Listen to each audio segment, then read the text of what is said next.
Ngayong ikalimang linggo, tayo ay magsisimula ng panibagong aralin sa araling panlipunan na may paksang ang katangiang heograpikal ng bansa.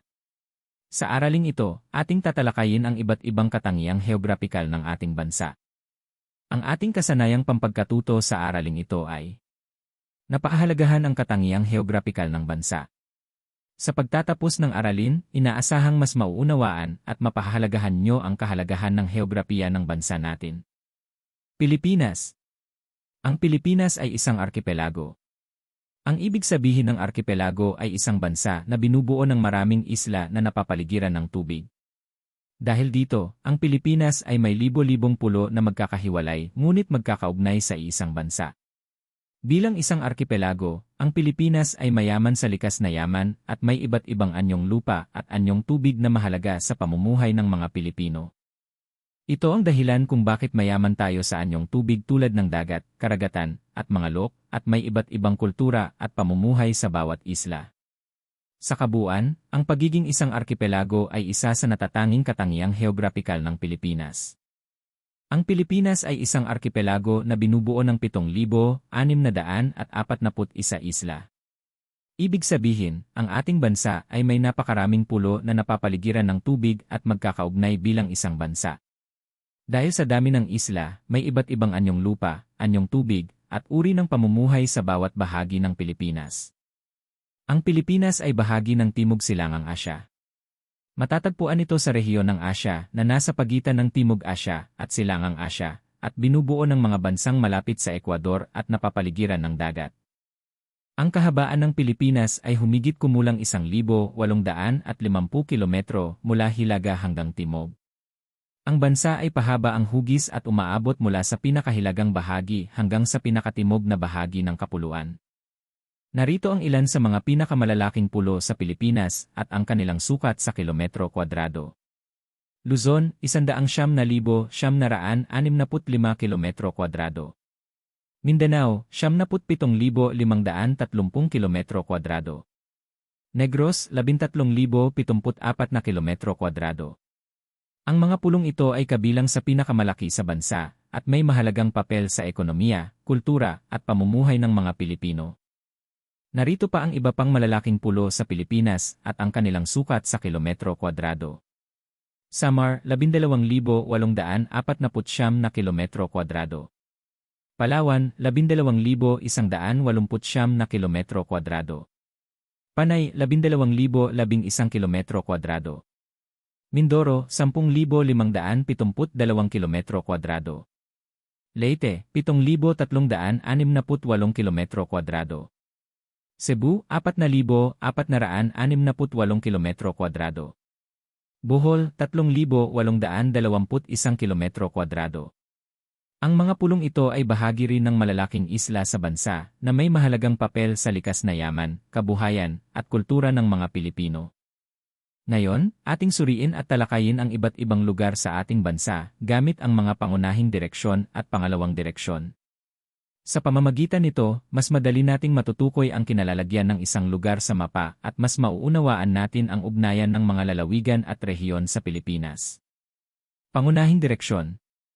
Ang pangunahing direksyon ay ang apat na pangunahing panuntunan sa pagtukoy ng lokasyon sa isang mapa o globo. Hilaga o north, nasa itaas ng mapa. Timog o south, nasa ibaba ng mapa. Silangan o east, nasa kanan ng mapa. Kanluran o west, nasa kaliwa ng mapa. Pangalawang direksyon. Ang pangalawang direksyon ay ang mga direksyong nasa pagitan ng mga pangunahing direksyon. Ito ay Hilagang Silangan o northeast. Pagitan ng hilaga at silangan. Hilagang kanluran o northwest. Pagitan ng hilaga at kanluran. Timog Silangan o southeast. Pagitan ng timog at silangan. Timog kanluran o southwest. Pagitan ng timog at kanluran. Lokasyong bisinal. Ang lokasyong bisinal ay tumutukoy sa lokasyon ng isang lugar batay sa mga kalapit nitong lugar. Sa madaling salita, ito ay ang kinalalagyan ng isang lugar ayon sa mga karatig bansa, lungsod, o anyong lupa at tubig. Ginagamit ang lokasyong bisinal upang madaling matukoy ang isang lugar batay sa mga karatig nitong lugar. Halimbawa ng lokasyong bisinal. Ang Pilipinas ay may lokasyong bisinal dahil ito ay napapaligiran ng iba't ibang bansa tulad ng Taiwan sa hilaga, Indonesia sa timog, Vietnam sa kanluran, at Pacific Ocean sa silangan. Ang Manila ay matatagpuan sa hilaga ng Cavite at timog ng Bulacan. Ano naman ang lokasyong insular at ang pagkakaiba nito sa lokasyong bisinal? Ang lokasyong insular ay tumutukoy sa kinalalagyan ng isang lugar batay sa mga anyong tubig na nakapalibot dito. Karaniwan itong ginagamit sa pagtukoy sa mga bansang napapalibutan ng dagat o karagatan. Ginagamit ang lokasyong insular upang matukoy ang isang lugar batay sa mga katubigang nakapaligid dito. Halimbawa ng lokasyong insular. Ang Pilipinas ay may lokasyong insular dahil ito ay napapalibutan ng mga anyong tubig tulad ng Karagatang Pasipiko o Pacific Ocean sa silangan, Dagat Timog China o South China Sea sa kanluran, at panghuli, Dagat Celebes o Celebes Sea sa timog. Kahalagahan ng lokasyon ng Pilipinas. Una, sentro ng kalakalan at transportasyon. Dahil ang Pilipinas ay matatagpuan sa pagitan ng mga bansang tulad ng China, Japan, at Indonesia, nagsisilbi itong daanan ng mga barko at eroplano. Kahalagahan. Dahil dito, napapadali ang pakikipagkalakalan sa ibang bansa. Lumalago rin ang ekonomiya dahil sa pagpasok at paglabas ng mga produkto o tinatawag na import at export. Ikalawa, mayaman sa likas na yaman. Dahil sa lokasyon nito sa tropikal na rehiyon, ang Pilipinas ay may angkop na klima para sa agrikultura. Kahalagahan. Napapadali ang pagtatanim ng palay, nyog at iba pang pananim. Mayaman din ang bansa sa yamang dagat dahil napapalibutan ito ng dagat. Ikatlo, mahalaga sa seguridad at depensa. Ang Pilipinas ay nasa estratehikong lokasyon sa Asya, kaya mahalaga ito sa usaping militar at seguridad. Kahalagahan. Nagiging mahalagang lugar ito para sa pagtatanggol ng bansa. Nakakatulong din ito sa pakikipag-alyansa sa ibang bansa. Ika-apat, ugnayang panlabas at kultura. Dahil sa lokasyon nito, ang Pilipinas ay naimpluwensyahan ng iba't ibang kultura mula sa Asya at kanluran. Kahalagahan. Nagkaroon ng mayamang kultura at tradisyon ang bansa.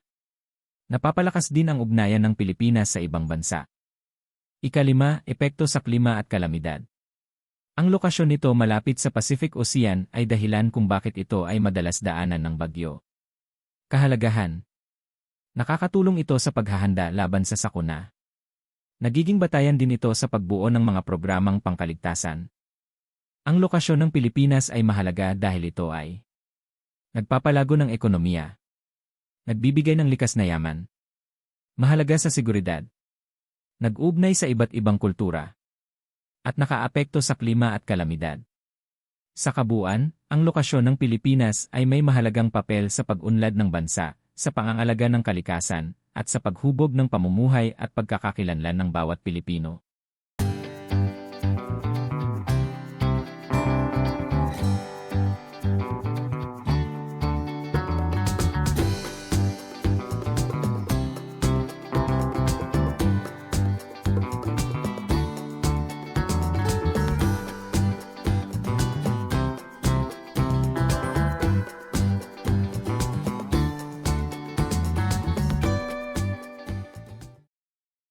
Ten, nine, eight, seven, six, five, four, three, two, one.